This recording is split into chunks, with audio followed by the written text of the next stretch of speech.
This is Bitcoin Jack, and Price Targets is back. Welcome, guys, to another episode of Price Targets with your host Bitcoin Jack. We're here because of Backpack Exchange.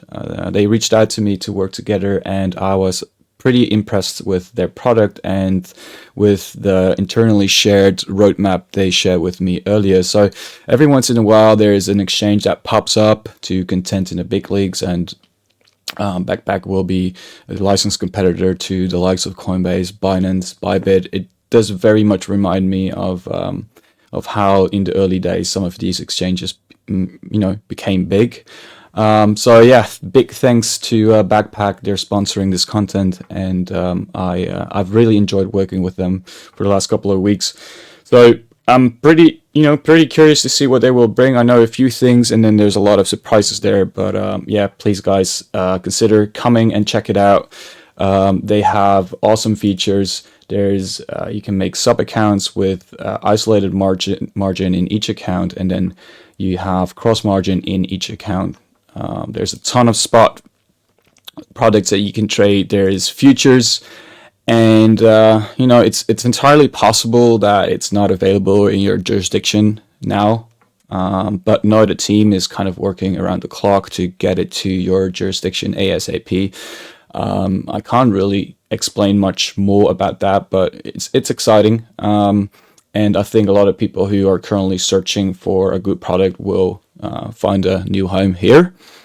And they're going to do it in a fully compliant way. So if that takes time, it's going to take time, but I'm pretty sure we're going to get there. And that's also, the main reason I can support the product. And, there's going to be exciting rewards. They have a points season right now.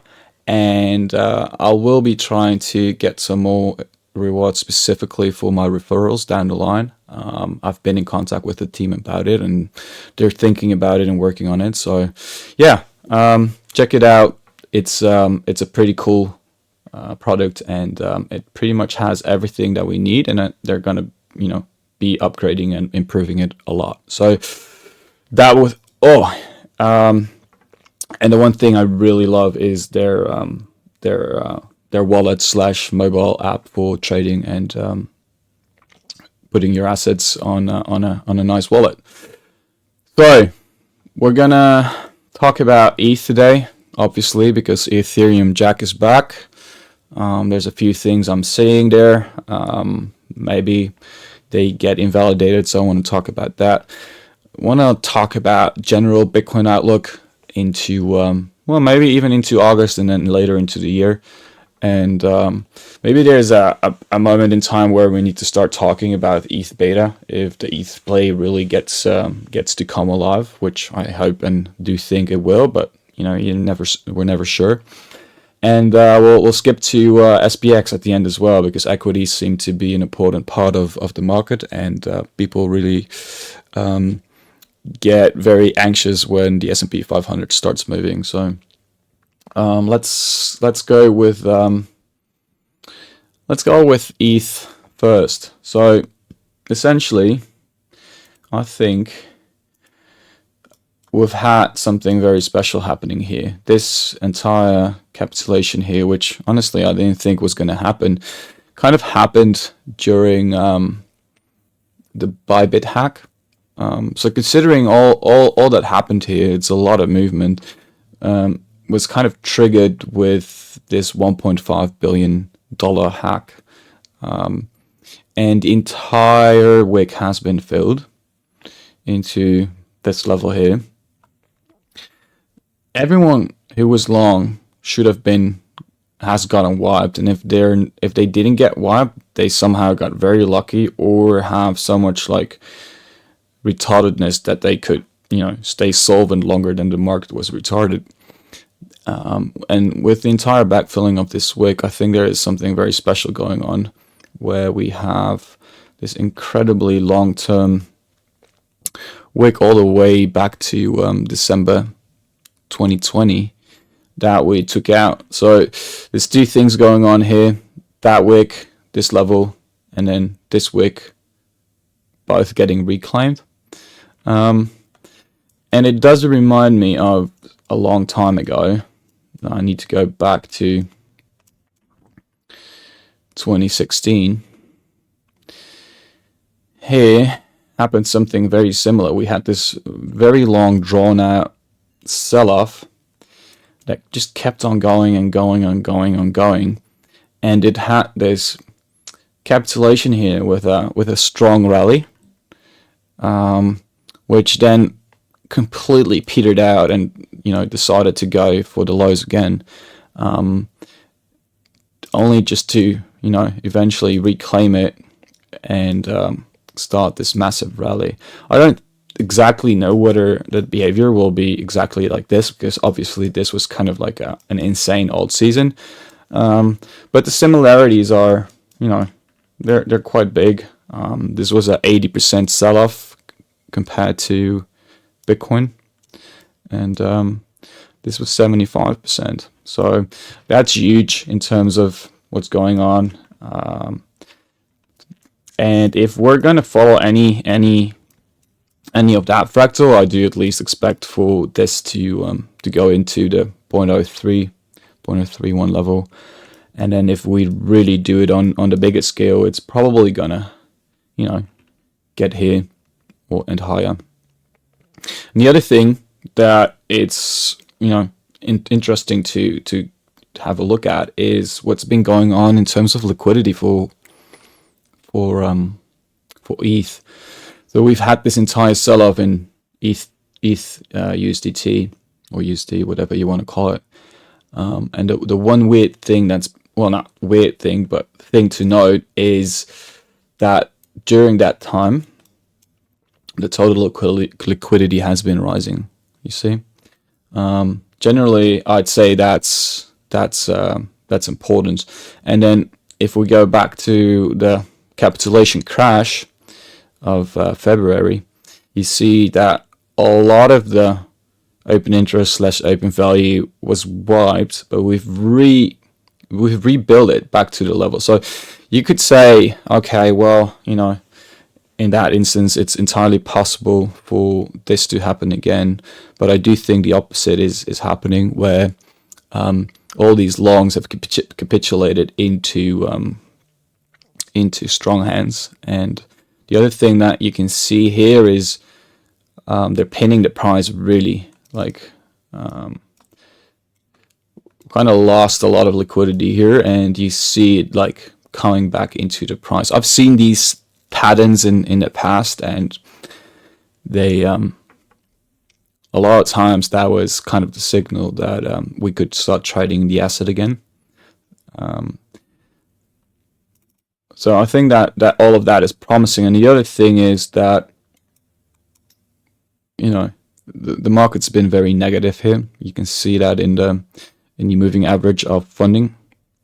So I think that warrants to start thinking about longs, as I've posted. And obviously, as you can see, I've already had a few trades here on ETH. I had one from 1883 or something, and then we took another one here. So let's see how that pans out. I think there is more to be explored here for ETH. If we look at the USD pair, very similar to how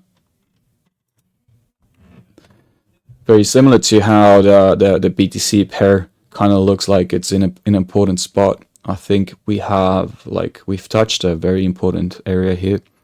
We support here, support, bang, went through it, and then it couldn't reclaim this area basically for the entirety of this bear market / recovery into this bull market.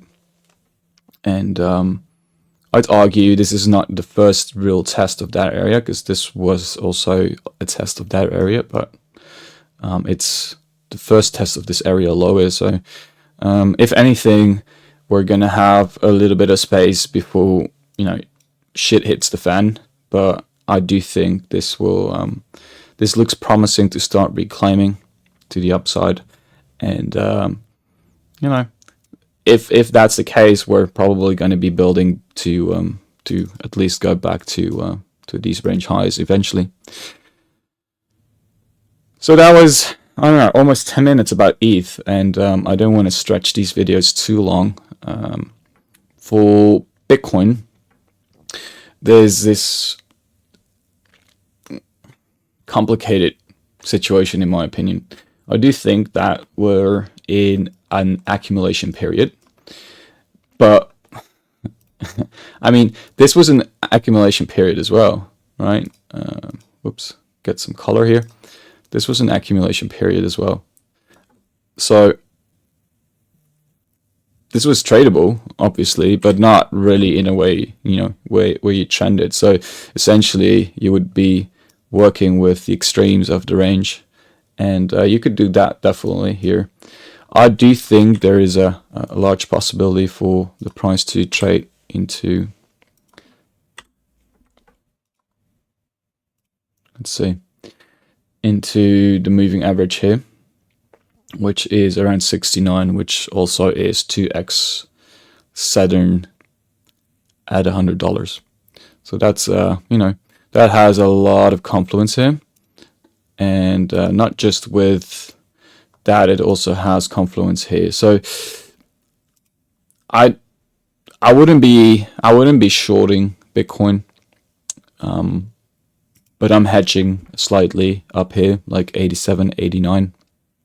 88, and I had this drawing somewhere. Let me find it. Yes, here. Essentially, there's this plethora of scenarios where I do think it's either going to go sideways or bleed a little bit, but I don't think it's worth trading that to the downside.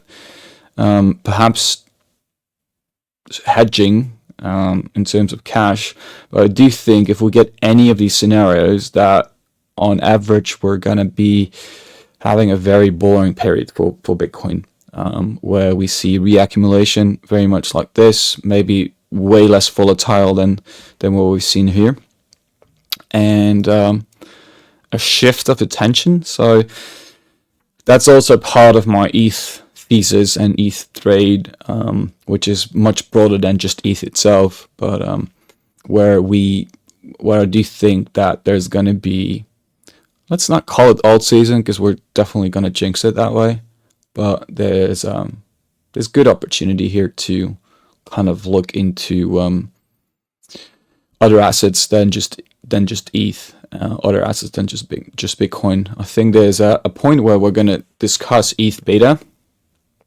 and that's going to be once ETH chills out a bit. So essentially, if this trade ID pans out, I've shared this on Twitter. If this trade ID pans out, there's a very large chance that if you get to kind of this region here above this liquidity area here, that it's gonna go sideways, bleed sideways before it gets to another expansion higher. And that's probably where a lot of this money, all these gains, start to rotate to ETH beta. And maybe there's a point where you already see ETH beta kind of holding up very well. So that's probably a point of interest for us next week and the week after, and see whether there's any other alts that will perform well. And then we have the S&P 500. I think, let's see, new layout. I think Trumpy is doing the Trumponomics thing, and there's this inherently risky thing about it, all the tariffs, where it does relocate money in the short term to build a foundation for the longer term. And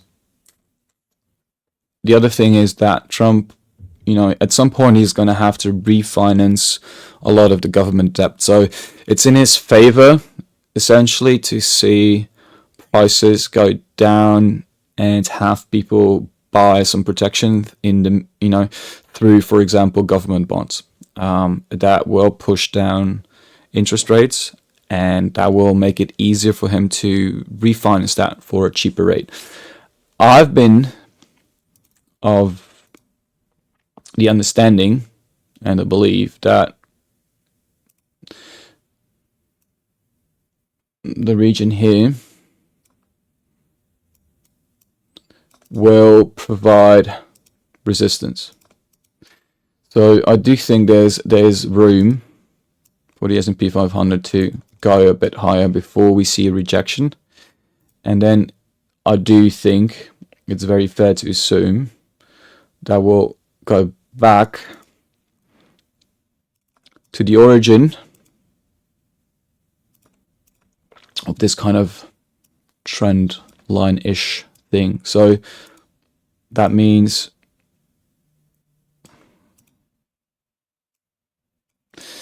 essentially gives us this space to work with here.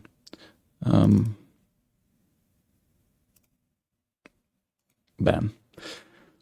47, 48, maybe as low as here.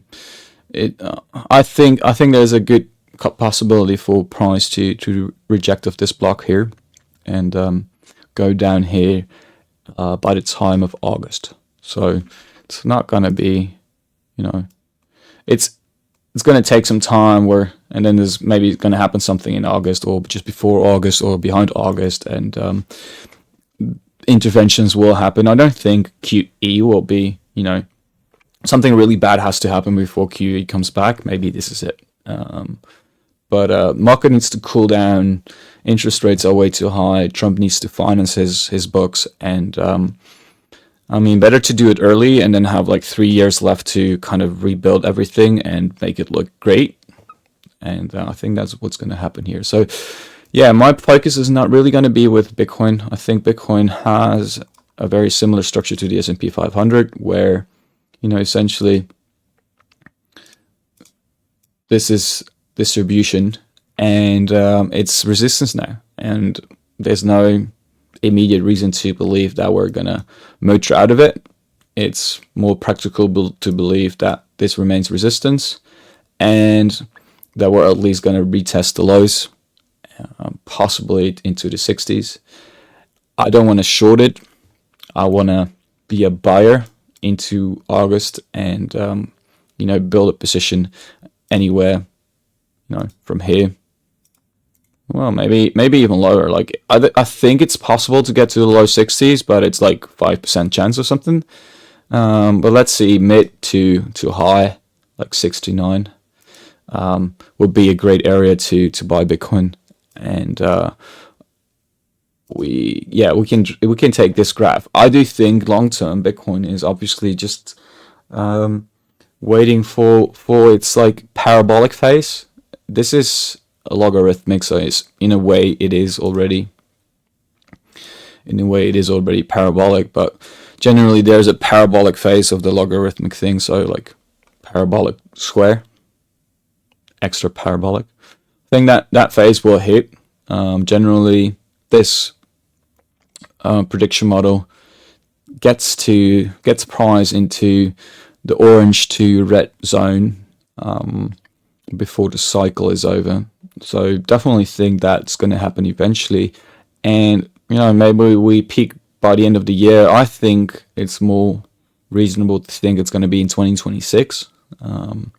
Give it a bit more time, especially because we have a little bit of the headwind into August, September, October, and then start coming here. But once price is going to power upwards here, these levels will eventually end up much higher. So I think almost double this, where the 192 to 168 to 192k. I think it's reasonable to believe we're gonna get there, and then double.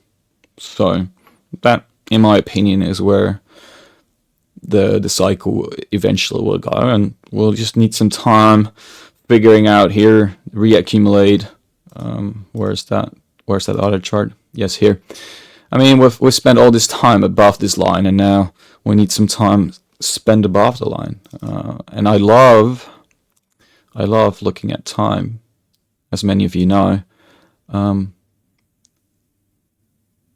You see, like, let's just break it up. Like, let's say you need half the time above. So we just remove that. Let's say you need half the time above and then the same amount of time below to find balance and reaccumulate.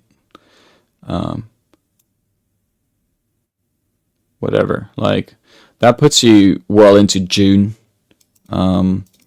I like to look at different ratios as well. So let's say sometimes it takes like the golden ratio division for time, and that puts you in August. So I think we're gonna blub here. Yeah, reaccumulate, and then by the time we get into summer, August, we go up and have a giant rally. ETH BTC has the ability to go to 0.031 before I think it's going to start to chop around. And then the S&P 500 probably upwards for a little bit before it eventually heads lower into summer. So summarizing, I think that's it for this week. And for next week, I think we'll have to track how ETH develops. If ETH develops in a good way and it manages to outperform Bitcoin significantly, I think that we do have the signal to rotate a lot of our assets into that kind of zone of the market and forget about Bitcoin for a little bit. You know, when Bitcoin is going to dump, obviously the entire market always gets hit, but I think in the choppy times, there is a real good opportunity to trade some of these other assets. So I hope that was clear. For next week, I'll prepare a bit more in-depth charts and some GAN Astro shit. Should be very exciting. Again, big shout out to Backpack Exchange, and check them out. Sign up. Let me know what you think about them, and I hope to see you next week. Cheers.